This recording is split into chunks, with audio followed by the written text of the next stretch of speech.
오늘 하나님 말씀은 시편 139편 1절에서 10절 그리고 23절에서 24절 두 곳을 보겠습니다. 1절에서 10절까지 교독하고 23절과 24절은 함께 읽겠습니다. 시편 139편 1절에서 10절 23절에서 24절 말씀입니다. 여호와의 주께서 나를 살펴보셨으므로 나를 아시나이다. 주께서 내가 앉고 일어섬을 아시고 멀리서도 나의 생각을 밝히 아시오며 나의 모든 길과 내가 눕는 것을 살펴보셨으므로 나의 모든 행위를 익히 아시오니 여호와여 내 혀의 말을 알지 못하시는 것이 하나도 없으시니이다. 주께서 나의 앞뒤를 둘러싸시고 내게 안수하셨나이다. 이 지식이 내게 너무 기이하니 높아서 내가 능히 미치지 못하나이다. 내가 주의 영을 떠나 어디로 가며 주의 앞에서 어디로 피하리이까. 내가 하늘에 올라갈지라도 거기 계시며 스올에 내 자리를 펼지라도 거기 계시니이다. 내가 새벽 날개를 치며 바다 끝에 가서 거주할지라도 거기서도 주의 손이 나를 인도하시며 주의 오른손이 나를 붙드시리이다. 23절 24절입니다. 하나님이여 나를 살피사 내 마음을 아시며 나를 시험하사 내 뜻을 아옵소서. 내게 무슨 악한 행위가 있나 보시고 나를 영원한 길로 인도하소서. 샬롬. 오늘도 교회에서 소수이지만 또 예배하고 또 각 가정에서 예배하는 우리 모든 성도님들을 환영하고 축복합니다. 영상 예배를 이제 좀 많이 드렸고 또 새벽마다 또 영상을 촬영하고 있는데도 불구하고 여전히 영상 예배가 익숙하지 않은 제 모습을 발견하게 됩니다. 많은 아쉬움들이 있지만 그 중에서 가장 큰 아쉬움은 서로 소통하지를 못한다는 것이죠. 여러분은 저를 보는데 저는 여러분이 지금 어떤 모습으로 예배를 드리고 있는지 전혀 알 수가 없다는 것입니다. 새벽에도 여러분을 찾아뵙고 또 금요기도에 또 주일에 여러분을 찾아뵈주며 늘 카메라 앞에 서 있기 때문에 저분이 지금 어떤 상태에 있구나 이렇게 좀 짐작이라도 할 수 있을 텐데 저는 여러분을 그렇게 만나지 못해서 참 많은 아쉬움이 있습니다. 그래서 그런지 저를 여러분이 자주 보아서 그런지 여러분들이 저한테 무난하는 분들은 그렇게 많지 않은 것 같습니다. 그렇다고 뭐 염려하실 것은 없습니다. 제가 삐지기는 좀 잘해도 속이 좁은 사람은 아니어서 여러분 염려하지 않으셔도 괜찮지 않을까 생각이 드네요. 물론 같은 말이지만 여러분이 좀 딱딱하실까 봐 농담을 섞어서 말씀을 좀 시작해 봅니다.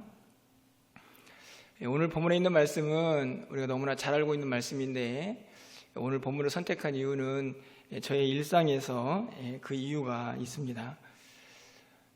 제가 이번 주 중에 이제 교회를 올 때마다 늘 하는 일들이 오게 되면 3층에서 먼저 잠깐 기도하고 목양실에 올라가서 컴퓨터를 먼저 늘 켜게 되는데요.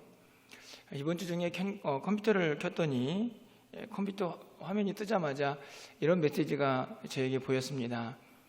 PC 검사의 날, 일주일 동안 검사를 안 했으니 이제 좀 검사를 하십시오라는 그런 문구였습니다. 제가 이미 컴퓨터에 설치해 놓은 백신 프로그램에서 보내주는 메시지였는데요.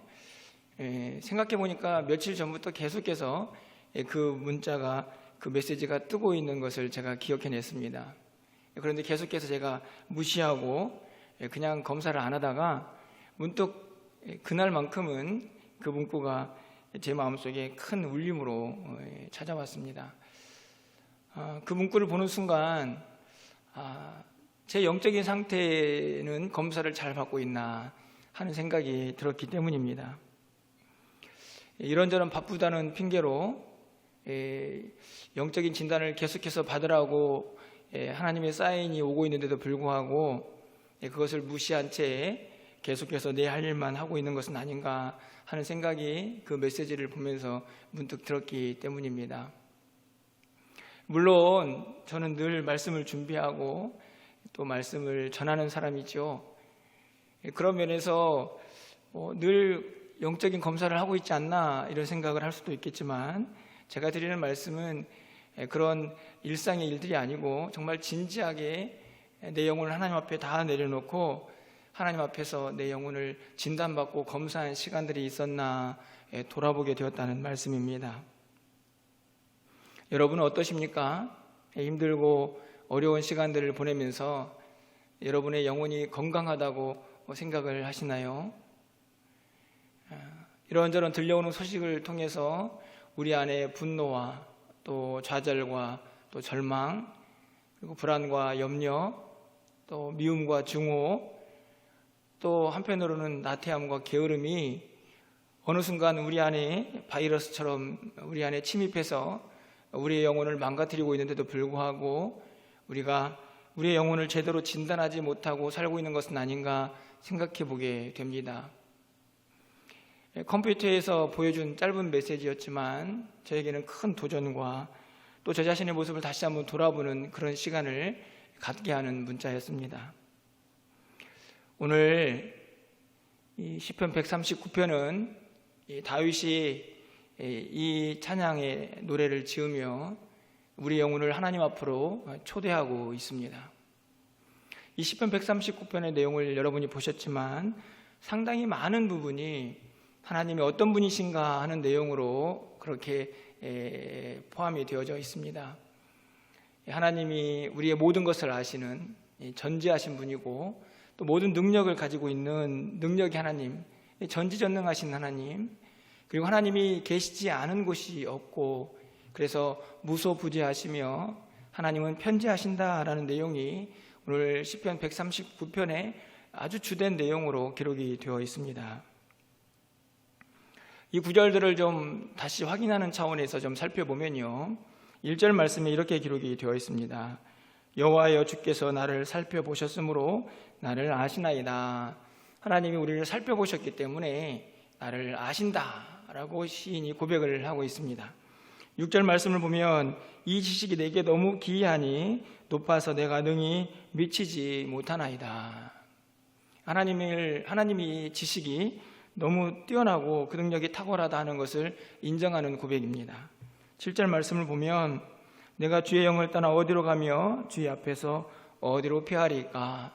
하나님이 안 계신 곳이 없죠. 하늘도 수월도 바다 끝에도 하나님이 계셔서 우리가 어디로 피할 수 없다 하는 것을 분명히 고백하는 말씀입니다. 이 말씀에 비춰보면 오늘 여러분이 예배하는 그곳에도 하나님이 함께 하시고 여러분의 직장, 또 여러분의 가정, 여러분이 살고 있는 모든 삶의 터전 가운데에 하나님께서 늘 함께하고 계시다는 사실을 분명하게 고백하는 시인의 고백이자 또 간증이라고 말할 수가 있습니다. 이렇게 우리를 아시고 살피시는 그 하나님에 대해서 반복적으로 설명을 하고 있는 이 단어들 속에서 상당히 재미있는 단어가 하나 있는데요, 그것이 3절 상반절에 기록이 되어 있습니다. 3절 상반절 말씀을 가서 보시면 나의 모든 길과 내가 눕는 것을 살펴보셨으므로, 이 3절 상반절에서도 살펴보다라는 단어가 등장을 하죠. 그런데 이 단어는 조금 다른 의미가 있는 단어입니다. 이 단어가 히브리어로는 자라라는 단어를 사용하는데요, 이 단어는 원래 흩어버리다, 까불다라는 그런 의미를 가지고 있습니다. 쉽게 말하면 알곡과 쭉정이를 가르는 그 역할을 하는 단어로 이 단어가 사용이 되는 것이죠. 그런데 이 단어가 어떻게 해서 살펴보다라는 단어로 번역이 되고 이곳에 사용이 되고 있는 것입니까? 하나님께서 우리를 살펴보실 때에 하나님은 우리의 모든 것을 아시기 때문에 그분 앞에서 우리가 숨길 수 있는 것이 없습니다.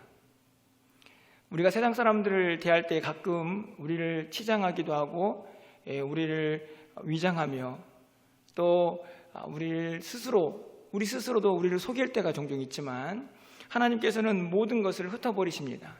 그래서 우리가 가지고 있는 겉모습들은 다 날려버리고 그 안에 있는 진실을 보시는 하나님이라는 사실을 오늘 본문이 우리에게 말씀을 하고 있는 것이죠.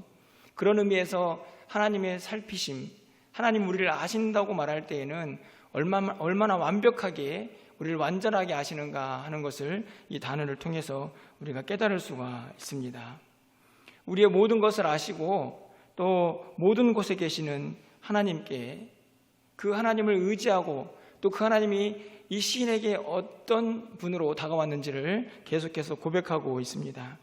5절과 10절과 19절 말씀인데요, 먼저 5절을 가서 보시면 주께서 나의 앞뒤를 둘러싸시고 내게 안수하셨나이다.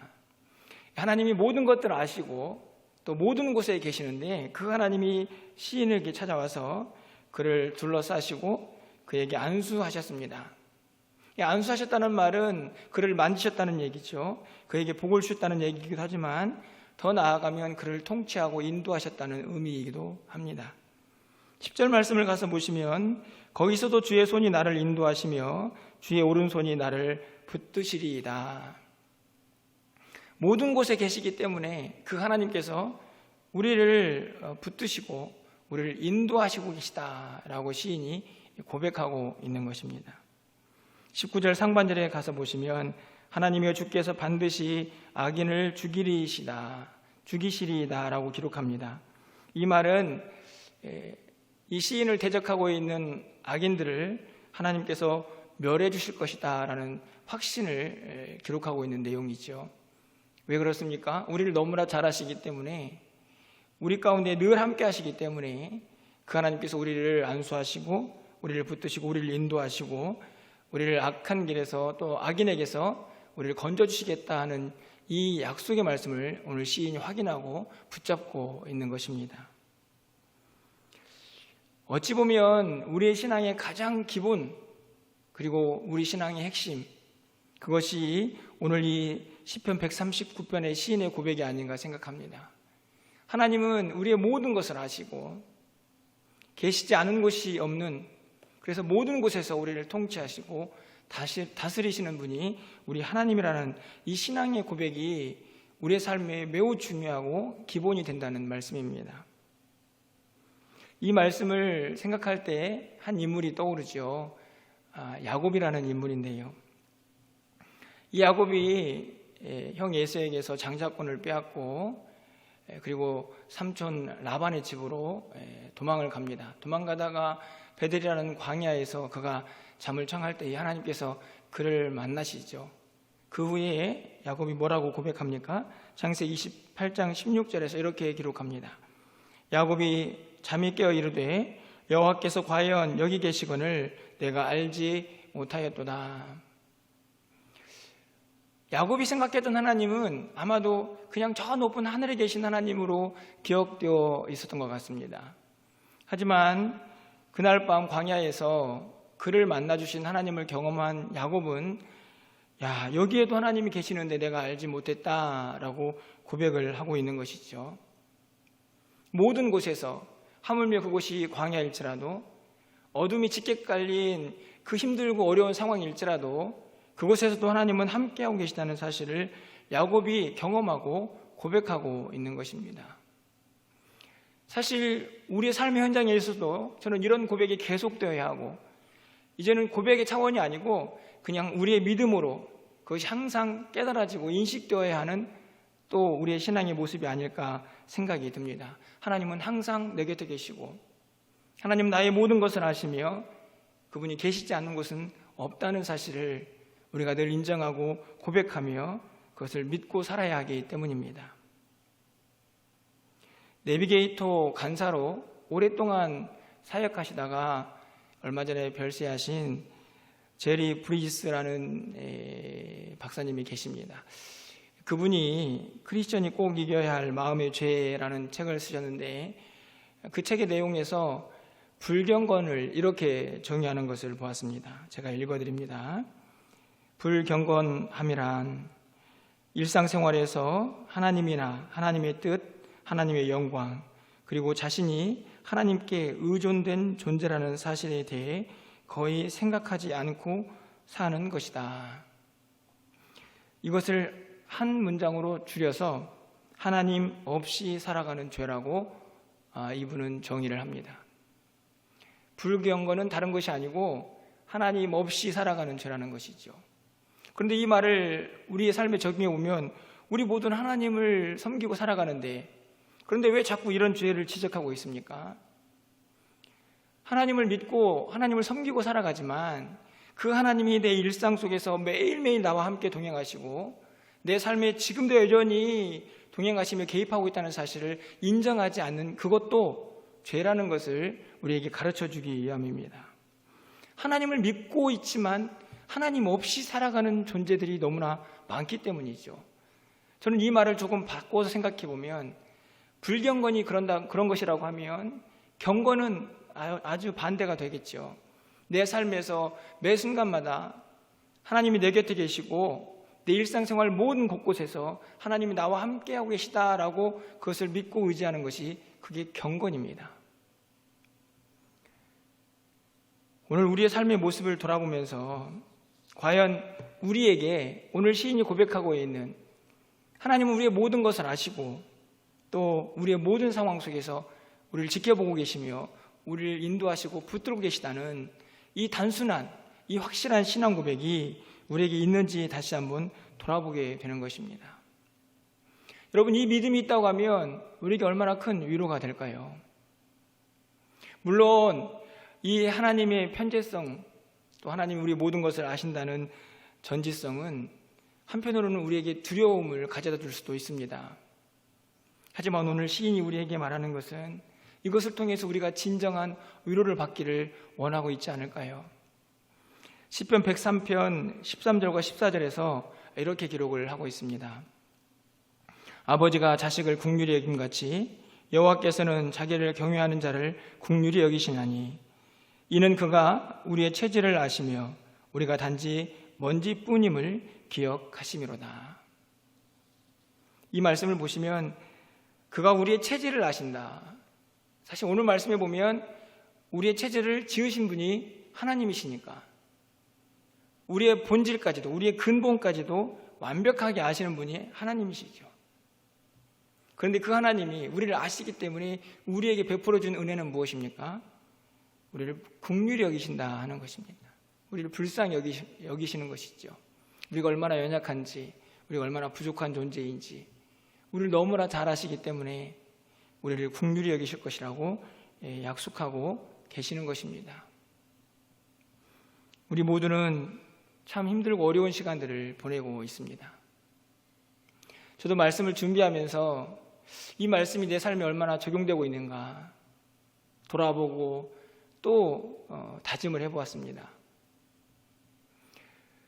지금 우리가 이 코로나 시간들을 보내면서 우리가 힘들어하고 함께 예배하지 못하고 그렇게 사모하지만 함께하지 못하는 그 모든 어려움들을 하나님이 아시고 계시는 것이지요. 우리가 이 땅을 살아가면서 이 세상을 살아가는 동안 우리가 겪고 있는 힘들고 어려운 모든 상황들을 하나님이 다 알고 계십니다. 여러분이 어떤 상황에 놓여서 어떻게 눈물을 흘리며 기도하고 있는지, 무엇 때문에 힘들어하고 계시는지 하나님은 다 알고 계십니다. 우리의 모든 상황과 처지 가운데에서 우리의 모든 것을 아시는 그 하나님, 그 하나님을 믿고 의지한다면 우리 안에 얼마나 큰 위로와 힘이 될까요? 여러분, 오늘 말씀을 통하여 가장 먼저 우리를 아시고 우리 가운데 함께 하시며 우리의 모든 상황과 처지를 우리 가운데 긍휼로 함께 하실 그 하나님을 기대하시면서 다시 한번 힘을 내시고 위로를 받는 저와 여러분 되시기를 주님의 이름으로 간절히 축원을 드립니다. 그런데요, 오늘 시인은요, 그 하나님을 고백한 이후에 그 하나님 앞에 무엇을 구하고 있는지 우리가 살펴보아야 합니다.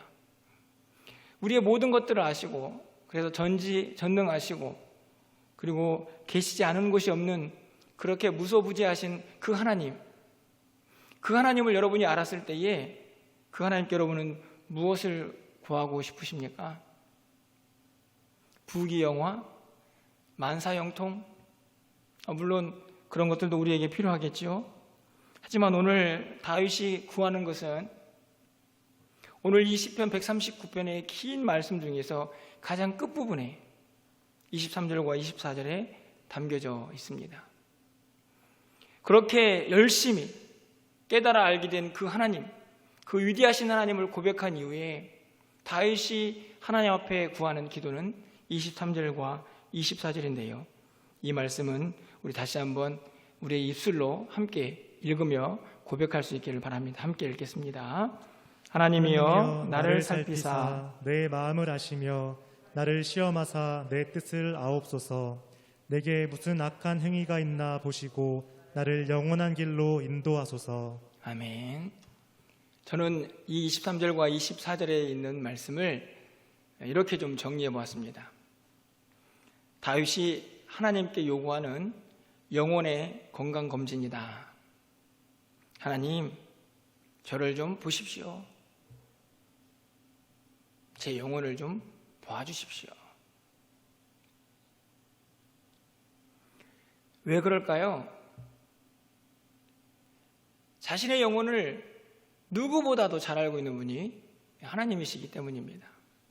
13절 말씀에서 주께서 내 내장을 지으시며 나의 모태에서 나를 만드셨나이다.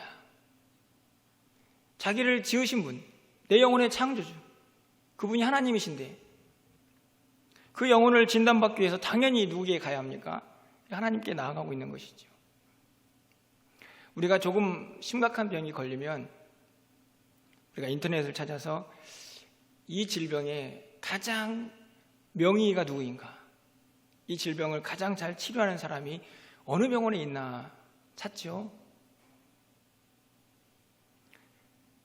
그런데 요즘 보면 그런 이름 있는 의사들은 한 번 만나려고 하면 막 6개월도 지나고 막 그런 것 같습니다. 그런데 그렇다고 해서 그 사람이 우리 육체를 완전히 잘 알고 치료할 수 있느냐? 사실 그것도 미지수죠. 그런데 오늘 다윗은 고백합니다. 나를 가장 잘 아시는, 그래서 나를 지으신, 내 근본까지도 아시는 그 하나님 앞에 내 영혼을 진단해 달라고 하나님 앞에 나아가고 있는 것이죠. 몇 개월까지 기다릴 필요가 없습니다. 언제든지 어디서든지 우리를 가장 잘 아시는 최고의 유명하신 완벽하신 의사 되신 하나님 앞에 우리가 나아가면 하나님이 언제든지 우리의 영혼을 진단해 주시기 때문입니다. 그래서 23절에서 이렇게 고백하는 것입니다. 하나님이여 나를 살피사 내 마음을 아시며 나를 시험하사 내 뜻을 아옵소서.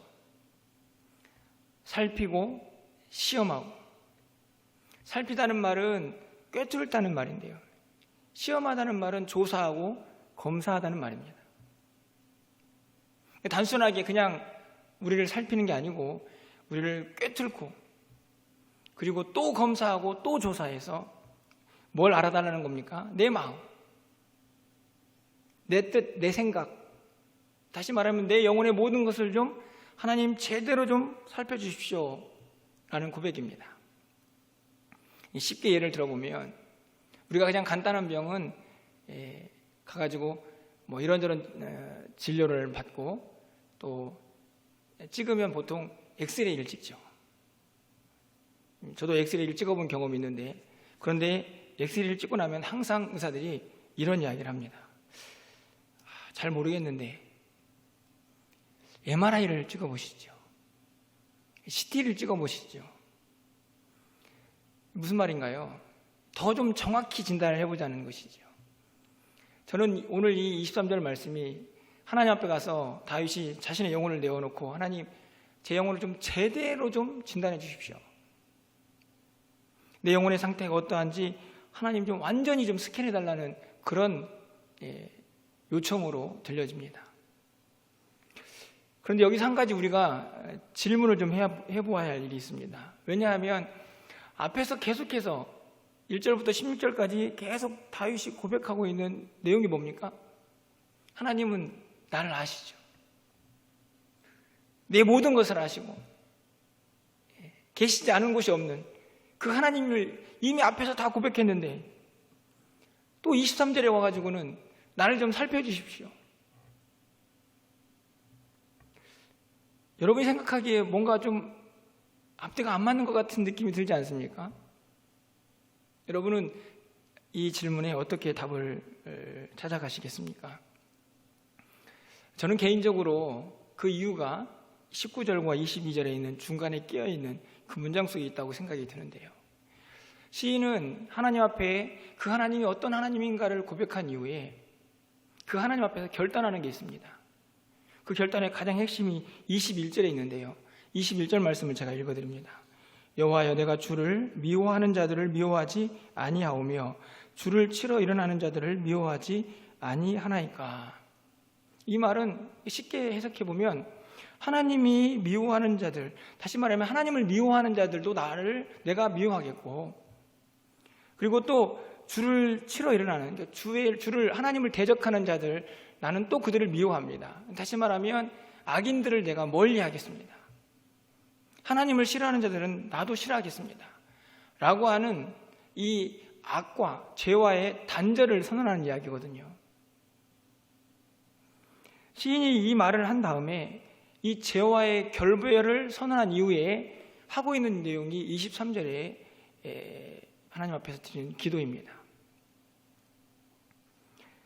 이 말을 조금 정리해 보면 하나님 제가 이제 이 세상을 살아가는 동안에 죄와는 완전히 결별하고 이제 하나님만 바라보며 살겠습니다. 이렇게 다짐을 했어요. 그리고 나서 자신이 한번 돌아보게 되는 겁니다. 하나님, 제가 이렇게 고백했는데 제 고백이 진실된 겁니까? 그리고 지금 고백한 이후에 제 삶의 모습은 정말 죄와 완전히 결별하고 하나님만 의지하면서 그렇게 살아가고 있습니까? 이미 하나님은 나를 모든 것을 아신다고 고백했지만 이제는 죄와의 결별을 선언한 이후에 지금 내 모습의 상태는 어떠한지 다시 한번 하나님 앞에 그 진단을 요청하고 있는 것이죠. 저는 이 고백이 매우 중요한 이유가 우리의 신앙생활을 잘 적용하고 있기 때문이라고 생각합니다. 여러분, 우리도 예수 그리스도를 믿고 그분을 만나면서 우리에게 가장 먼저 찾아오는 것은 죄에 대한 회개죠. 그리고 우리도 이 죄를 멀리하고 죄와의 단절을 선언한 사람들입니다. 다시는 죄를 짓지 않겠습니다. 하나님 용서해 주십시오. 라고 주님을 만난 순간부터 우리 안에 회개가 시작됐죠. 하지만 여러분, 지금 우리의 모습은 어떻습니까? 여전히 우리는 죄와 싸움하고 있고 때로는 그 죄와 싸움에서 져서 그 죄에 오염되기도 하죠. 마치 바이러스에 감염되듯이 말입니다. 오늘 시인은 고백하고 있습니다. 하나님, 제가 다시는 죄를 짓지 않기로 마음을 먹었지만 여전히 우리는 연약하고 여전히 죄 가운데 노출되어서 언제든지 죄에 오염될 수 있는 존재입니다. 하나님, 그러니 제 영혼을 좀 자꾸 점검해 주셔야 합니다. 살피시고 시험하시고, 그래서 제 마음의 상태가, 제 영혼의 상태가 어떤지 저를 좀 보아주십시오.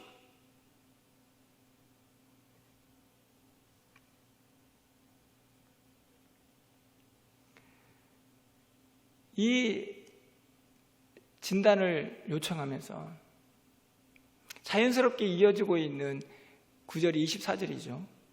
여러분, 24절은 좀 함께 좀 읽어보도록 하겠습니다. 24절입니다. 내게 무슨 악한 행위가 있나 보시고 나를 영원한 길로 인도하소서. 자, 하나님께서 시인의 영혼을 다 면밀히 검사하셨습니다. 그 이후에 24절은 저는 진단 그리고 처방이라고 생각합니다. 진단을 해보았더니 혹시나 악한 행위가 보이거든, 다시 말하면 내 삶에 죄가 들어와 있거든, 너 지금 악한 행위를 하고 있다, 너 지금 죄 가운데 있다. 새 번역은 이 본문을 나쁜 길 이렇게 번역합니다. 악한 행위를 나쁜 길로 그렇게 번역하는데요. 나쁜 길로 가고 있다, 죄를 짓고 있다. 하나님께서 우리의 영혼을 점검하신 후에 내린 진단입니다. 그리고 처방은 무엇입니까? 영원한 길로 인도하소서. 악한 길을 멈추고 영원한 길로 인도해달라는 하나님의 처방이고 또 다윗의 기도이기도 합니다.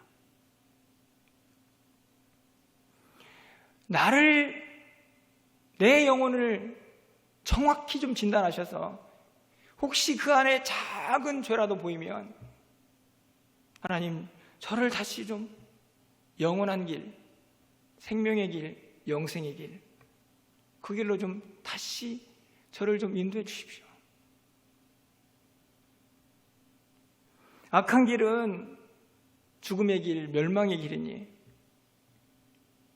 저를 다시 이 영원한 길, 생명의 길, 영생의 길로 자신을 인도해 달라고 오늘 시인이 하나님 앞에 간절히 기도하고 고백하고 있는 것입니다. 여러분의 영혼은 건강하십니까?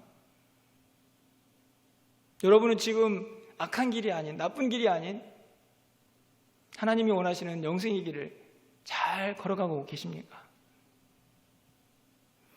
혹시 나도 모르는 사이에 죄의 오염이 되어서, 죄의 바이러스에 감염이 되어서 엉뚱한 길을 가고 있는데 혹시 자기 스스로는 잘 가고 있다고 착각하면서 그 길을 가고 있지는 않습니까?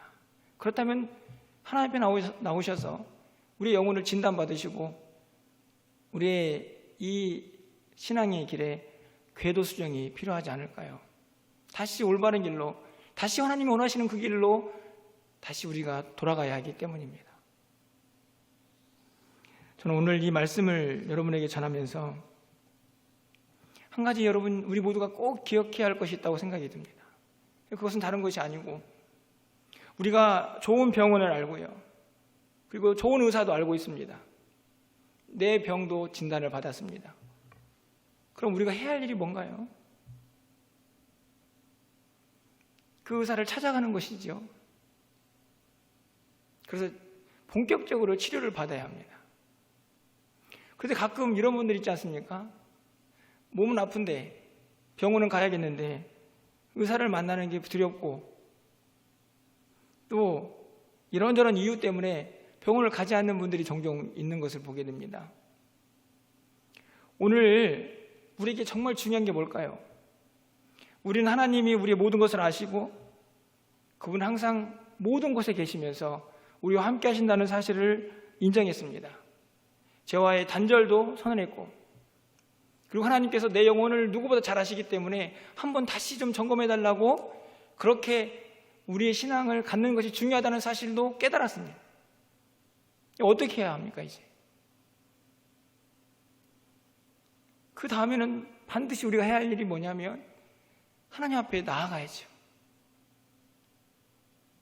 우리 영혼을 가지고 하나님 앞에 나아가서 그 하나님 앞에 우리의 영혼을 진단을 받아야죠. 의사 앞에 나아가는 그 결단과 행위는 우리가 해야 할 일입니다. 조금 바쁘고 조금 두렵고 그 모든 상황들을 다 뒤로하고 하나님 앞에 나아가서 그분을 만나는 일은 우리가 해야 할 일. 그래야만 제대로 진단을 받을 수 있는 것이죠. 그런데 여러분, 하나님을 만나는 그 일이 어떤 일일까요? 저는 여러 가지 통로가 있겠지만 가장 확실하게 우리에게 가르쳐준 통로는 말씀과 기도입니다. 매일매일 말씀 앞에서 하나님이 내 영혼을 진단할 수 있도록 나아가셔야 합니다. 매일매일 기도하면서 혹시 내 안에 죄의 바이러스가 들어와 있지는 않은지 하나님을 묻고 또 하나님 앞에서 내 자신을 돌아봐야 합니다. 그것이 내 영혼을 진단하기 위해 하나님 앞에 나아가는 우리의 너무너무나 중요한 삶의 통로입니다.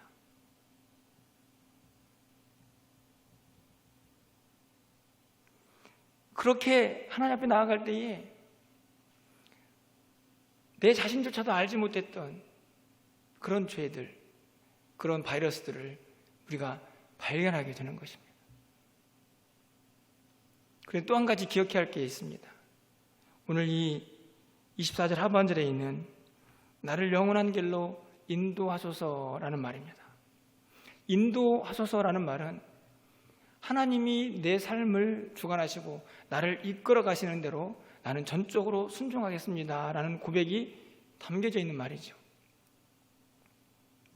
하나님께서 나를 진단하시고 내가 무엇인가 잘못되었다고, 내 영혼에 심각한 질병이 찾아와 있다고 말씀하시면 그 말씀에 제가 순종하겠습니다. 그게 인도하소서라는 말의 고백 속에 담겨져 있는 것입니다. 내 자신의 힘을 완전히 다 빼버리고 내 고집도 내려놓고 하나님이 인도하시는 대로 전적으로 순종하며 그 길을 가겠습니다 라고 고백하는 것이죠. 이 결단과 다짐이 우리에게 너무너무나 필요합니다. 하나님 앞에 나아가서 진단을 받고 처방까지도 받았지만 그것을 순종하지 않으면 우리는 다시 영원한 길로 돌아오는 것이 무척이나 힘들게 되기 때문입니다.